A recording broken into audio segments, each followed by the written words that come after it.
থাকায় এখনো গোস্ত খেতে পারছি না। নেট বন্ধ থাকার কারণে আমাদের মাদ্রাসায় যে অনুদানগুলো আসে বাইরের দেশ থেকে সেগুলো আসা বন্ধ হয়ে গেছে। এর কারণে আমরা অনেক কষ্টে আছি।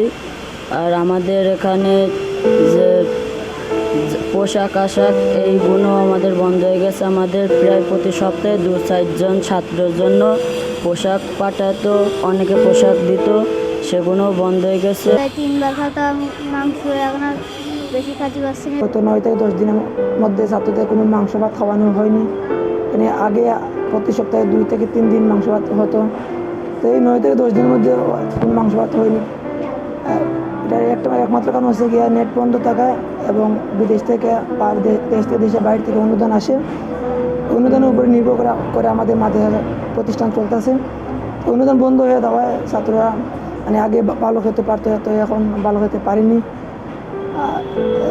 মানে একটু চাওয়া দেয় অনুদানটা আসলে সবাই ভালোভাবে চলতে পারতো, সবাই ভালোভাবে খাওয়া দাওয়া করতে পারতো। তারপরেও আমাদের মাদ্রাসা থেমে থাকেনি, আলহামদুলিল্লাহ। ওই অনেক কষ্টের মধ্য দিয়েও আমরা সবাই চলতে পেরেছি, আলহামদুলিল্লাহ। এটা আল্লাহর কাছে শুকরিয়া আদায় করি, ভালোভাবে চলতে পেরেছি। আমার ফেসবুকের কল্যাণেই আমাদের এই 60-70 জন পরিবার লেখাপড়া, খাওয়া দাওয়া, থাকা, যাবতীয় খরচ বহন করে আমার ফেসবুক বন্ধ, সকলেরই বন্ধ, কিন্তু আমাদের সবচেয়ে কষ্ট আমাদের বেশি, কারণ আমাদের এখানে কোনো ইনকাম নাই, শুধু খরচ। তো এখন আগে অনেকেই প্রতিদিন টাকা পাঠাতেন।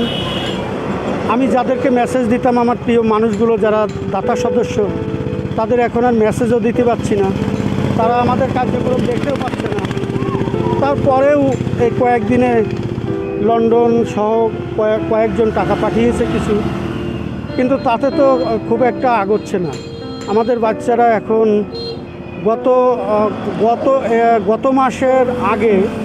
গত মাস পর্যন্ত তাদের প্রতি সপ্তাহে মাছ মাংস, প্রতিদিন মাছের একটা ব্যবস্থা থাকতো, কিন্তু সেটা আমাদের তো কোনো রিজার্ভ অর্থ নাই, 70 টাকার নিচে কোনো সবজি নাই।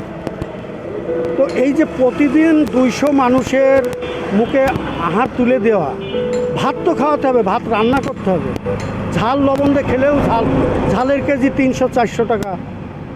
তো এই অবস্থা